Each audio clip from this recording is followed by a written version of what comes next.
¿Cómo les va? ¿Qué tal? Muy bien, Paulino. Buenas noches. Gracias por este ratito. Al contrario. Bueno, ¿hay una competitividad que no había hace 10 días o la suerte está total y absolutamente echada?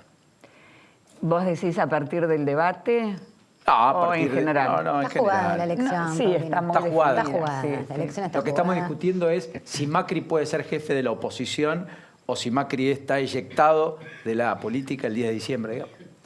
Esa puede ser una de las discusiones. La otra es de cuánto es la brecha, si puede arrimar un poco más, no cómo van a quedar conformadas las cámaras. Me parece que un poco la discusión se juega en torno a eso, ¿no? Pero me da la impresión de que la elección está jugada y está jugada en la cabeza de los electores. Sí. Te diría que ayer en el debate un poco el rol que asumió Macri era de líder de la oposición más que de presidente en algunos tramos, ¿sí? Yo creo que ya se está posicionando claramente en ese lugar. Y sí, como decía Sheila, hay muy bajo nivel de indecisos en este momento. Estamos a una semana de la elección y bueno, también la diferencia en las PASO fue muy importante. Es muy demoledor. claro, es muy difícil acortarla, ¿no? Podrá ser en un par de puntos donde pueda abrevar Macri, quizás en los votantes de Gómez Centurión y de Espert, aunque nuevamente volviendo al debate yo creo que, bueno, todos le hablaron a su núcleo duro, incluidos Gómez Centurión y Espert, que podían tirarle algún centro a Macri para ver si puede haber algún flujo de votos desde ahí. Yo no lo vi, creo que consolidan sus votantes. Eduardo. Bueno, empecemos. Lo que vimos ayer no fue un debate, fue un conjunto de monólogos con ligeros toques entre uno y otro. Es una lástima, porque de haber habido un real debate, tal vez algunos puntos que están muy oscuros podrían haber salido a la luz. En cuanto a la elección, yo digo un poco, parafraseo a Rosendo Fraga, que en política todo es posible. Que se llegue a una segunda vuelta es muy poco probable, pero no imposible, ¿no es cierto? Está dentro de las posibilidades, con probabilidad realmente, como bien dicen ellas, bastante baja. Sí, debería votar 83% del padrón y debería la mayoría de los nuevos votantes que no votaron en la PASO, más del 66% votar a Macri y no más del 25% Alberto Fernández, por caso. Por eso. 3.800.000 votos De diferencia. Podría mantener una diferencia de 1.400.000, pero no más que eso. Claro. En principio lo que se está jugando es que salga lo más airoso posible de esta contienda. Claro que el ideal sería llegar al balotaje, pero por lo menos que no se ahonde la diferencia y que se achique todo lo que sea Pero por eso posible. digo, Hacia eso se está trabajando. Hasta el viernes todas las encuestas marcaban. Digo el viernes porque vino el sábado, vino el debate. La veda. Y además vino también esta cosa de... qué sé yo, Alberto diciendo Cristina y yo somos lo mismo, peleándose con un periodista esta mañana, teniendo que por primera vez hablar de un proceso que él entendió que ya había quedado atrás y no estando el eje de la discusión pura y exclusivamente en lo económico, donde Macri prácticamente no tiene bandera, no tiene discurso, no tiene dónde abrevar porque finalmente no tiene casi argumentos para justificar lo que le ha ocurrido. Lo que digo es, en ese contexto, tal vez la brecha de más de 20 puntos que todo el mundo daba por sentado que iba a ocurrir, ese 52-32, bueno, está en revisión. Eso es lo único que me parece tal vez cambió o no. A ver, es posible. Digo, no lo descarto. Nosotros nunca tuvimos una distancia de 20 puntos. Para empezar, o sea, prácticamente casi toda la campaña, el número osciló en torno a los 18 puntos y sigue más o menos estando ahí. Por supuesto, digo, me parece que la demostración del sábado fue importante para el presidente, sobre todo en términos de evitar la diáspora, de concentrar yo te diría, el ida y vuelta con su electorado, con su votante. Creo que la política o la estrategia en el debate fue similar. De hecho, digo, habló de un hecho o ellos nosotros, ¿no? Digamos, entonces, digo, me parece que claramente intenta reconcentrar fuerzas en su propio electorado sin buscar ampliación. Básicamente me parece que lo que está buscando es evitar la diáspora, ¿no? Digamos, que yo creo que a esta altura ya es... Nada, ya digo, no hay posibilidad de que eso ocurra. Yo creo que el electorado de Juntos por el Cambio está sólido. Nada, difícilmente crezca, pero difícilmente también pierda un voto, claro. Sí, hoy la evaluación que hacían en la Casa Rosada respecto a la marcha y el rol de Macri en el debate iba un poco en el sentido de qué va a pasar después de diciembre. Decían que iba a condicionar el posmacrismo. Aquellos que piensan un posmacrismo sin Macri, todos estos últimos movimientos de Macri refuerzan el rol de liderazgo. ¿Esto ustedes coinciden? Para los tres va. Yo creo que acá hay un hecho que es nuevo, que es haber tomado la calle. O sea, Macri baja al lugar de contienda que es la política argentina. Y está solo en el palco, el resto están abajo. O sea, está marcando claramente la diferencia. Estoy tomando la calle y yo mantengo el liderazgo.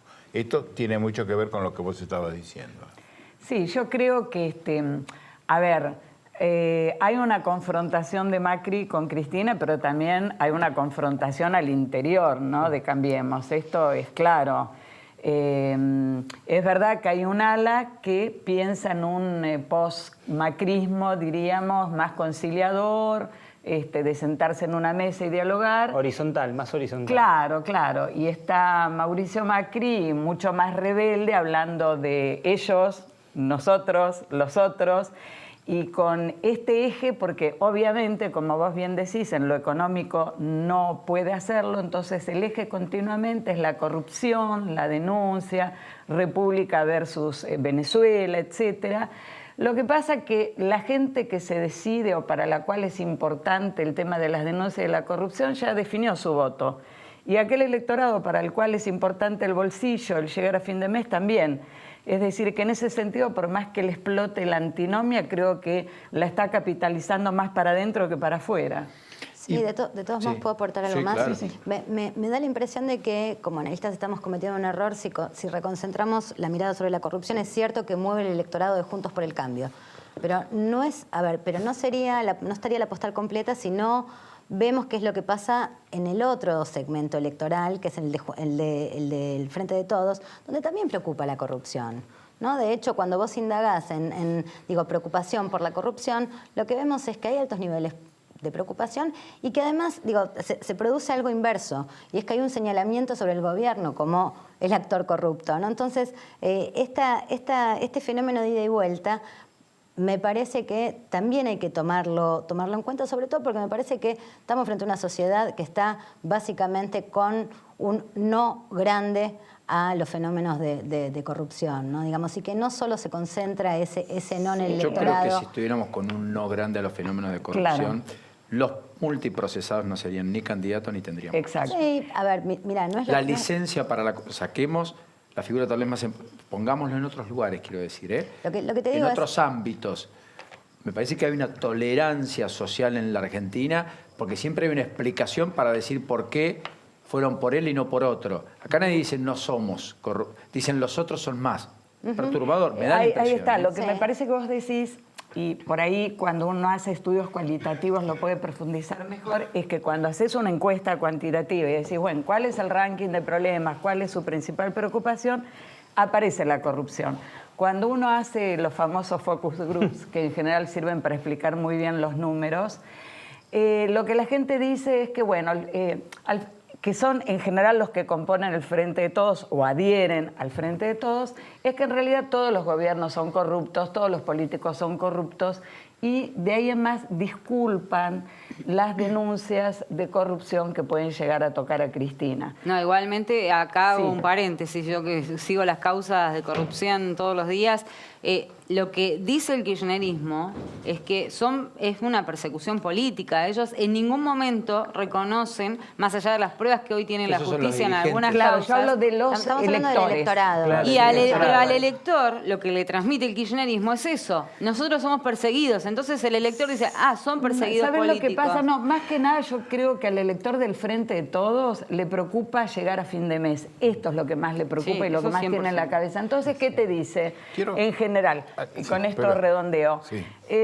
Bueno, está bien, Cristina puede tener denuncias, pero con Cristina yo vivía mejor. Sí. Es esto la síntesis. Este es un fenómeno absolutamente dinámico. O sea, hemos seguido haciendo cortes con Sergio Berestein, tenemos el monitor que hacemos mensualmente, y es impresionante cómo, primero, entre la imagen del presidente y es el inverso al dólar. hemos hecho una correlación prácticamente total. O sea, sube el dólar, baja Macri. Exactamente. Y venía bien hasta hace unos meses recuperando hasta la última devaluación que Pospaso. finalmente, exactamente, terminó de Pulverizar la mayoría de las cambiar chances. la tendencia. Ahora, el tema inseguridad y el tema corrupción peleaban contra el primer puesto, que era los problemas económicos. Ahora eso quedó escindido. Ahora, a partir de que el tema económico subió, pasó del 90 y pico %, el tema corrupción pasó a quinto o sexto lugar. Y el gobierno sigue teniendo como discurso el problema O sea, de la lo que corrupción. para algunos puede ser una virtud de concentrar voto y dar mística y unificar criterios respecto a un tema, etcétera, podría en tu mirada ser un defecto porque estás yendo a buscar a lo que no les preocupa a muchos. Es que esto, por eso, pero esto no era así hace un año. O sea, esto va cambiando y este último año fue cuando se produjo el mayor nivel de inflexión. Y además es donde torció voluntades, porque la inflación afecta a todo el mundo. Venga de donde venga. Es transversal a todas las clases sociales. Mientras que la inseguridad, la corrupción, tiene mucho que ver, lo primero, con la zona de residencia y con la capacidad de autoprotección que hay en ciertas clases sociales, y lo segundo es una construcción intelectual, digamos, mucho más abstracta, el tema de la corrupción contra no llegar a fin de mes. Sí, de todas maneras en el Frente de Todos también hay un colectivo ideológico que se posiciona, primero con el peronismo, segundo con la oposición, un modelo entre comillas, que ellos se jactan de ser neoliberal, así lo definen, como el que podría eventualmente representar Macri, más vinculado a los mercados, más vinculado a una política más permisiva con las empresas, etcétera. Independientemente de si es lo que ocurre o no es lo que ocurre, estoy tratando de graficar. Digo, también hay un voto ideológico, porque si no, digamos, en realidad también hay ideas equivocadas, no equivocadas, como las hay en Cambiemos, equivocadas o no equivocadas, o me equivoco. Por supuesto, Ah. por supuesto. Hay un... A ver, yo te diría que hay un segmento de todos los electorados que son ideológicos duros, pero también, o sea, digo, las elecciones no se ganan únicamente con electorados duros y absolutamente ideologizados. O sea, de hecho, ¿no? el peronismo Digamos, siempre para ganar formó una frente electoral. Exactamente, yo creo que hay temas de coyuntura, hay electores que te diría que son profundamente impolíticos, desinteresados de la política. Digo, esto te explica un poco también las decisiones del voto en la última semana. Entonces, te diría, sí, acuerdo, hay un componente ideológico en el voto, pero también hay un elector que no es estrictamente un electorado un elector ideologizado. que es volátil. Que es volátil. Y depende de la circunstancia, el Sí. contexto y el aquí y ahora, digamos. Sí. ¿Es ese tercio, te acordás? Uno siempre hablaba de los 3 tercios, sí. Sí. Sí, les quiero consultar si para ustedes se viene un cambio de época en la región. Bueno, hubo manifestaciones en Ecuador, se solucionaron. Ahora aparentemente Chile está, retrocediendo al presidente Piñera. ¿El cambio político en la Argentina puede incidir en la región para que de alguna manera se vuelva a lo que fueron los años 2000? Me acuerdo de una frase de Mirta Legrand un poco afortunada que decía o hablaba del surdaje. En 2015 se habló de la derechización de la región. ¿Ahora se vuelve a un periodo así? Es coincidente, pero yo me mantendría expectante. No sé acá qué influencia puede tener lo que está pasando aún, ¿no? Veremos. Yo tengo la impresión de que por ahora en Argentina la cercanía de las elecciones han sido un gran descompresor de la tensión social, Sí, ¿no? sin duda. O sea, sin lugar a dudas. Antes de entrar en el 28, que quiero entrar en el 28 en adelante, quiero compartir algo de lo que tiene que ver con otra de las discusiones, empleo. Uno de los temas, empleo. Bueno, esto pasaba anoche, entre tantas cosas. La Argentina hoy tiene la tasa de desempleo más alta de los últimos 13 años. Es razonable. Tenemos un presidente que piensa que el trabajo es un costo y consecuentemente no le preocupa mucho el trabajo. Ha cerrado el ministerio y ha dejado que el desempleo ocurra porque finalmente siempre pensó que, bueno, los desempleados puedan reconvertirse en emprendedores. Emprendedores son monotributistas que suben una bicicleta y reparten pizzas. El presidente uberizó la economía argentina. ¿Qué quiere decir eso? Un sistema por el cual el empleador se quita obligaciones y el que trabaja pierde derechos. Nosotros hemos perdido mucho trabajo porque la economía no para de caer. Y los dadores de trabajo en la Argentina son las pequeñas y medianas empresas. Pero en los tiempos de Macri se cerraron 43 pymes por día. Ellos hablan de empleo, pero entre el 2011 y el 2015 se estancó la generación de empleo. Es verdad que en este último año hemos tenido un problema de empleo y que también hay gente preocupada por perder su trabajo. Les digo que no va a pasar porque pasar la elección, la Argentina, saliendo de la incertidumbre política, va a volver a crecer. También es verdad que generamos más de 1 millón de puestos de trabajo, pero muchos informales. El desafío sigue siendo crear empleo formal de calidad. Y la propuesta que he hecho yo es una economía estable, reducir impuestos en las pymes y seguir trabajando en esas mesas de productividad como Vaca Muerta y la carne. Tenemos 55 que generamos más de 100.000 puestos de trabajo. Bueno, ahí Esper hizo alguna cosa más revolucionaria, pidió eliminar la coparticipación, reducir los aportes patronales, reducir paulatinamente los aportes personales, le apuntó fuerte a la dirigencia gremial, etc. Con respecto al empleo, primero se maneja una falacia que el índice de desempleo no es un número fijo, depende, digamos, es el cociente entre la cantidad de gente que busca trabajo y la que encuentra. Y entonces habría que hablar de población ocupada, que no bajó tanto como el índice de desempleo porque hay mayor gente pidiendo trabajo. ¿Por qué? Porque el matrimonio que trabajaba uno, ahora quieren salir los dos porque la plata no alcanza y además hay muchos extranjeros nuevos en el mercado de oferta de trabajo, los vemos todos los días. Reforzando eso, 1,1% subió la cantidad de ocupación en la Argentina entre 2015 y 2019. 1,1%.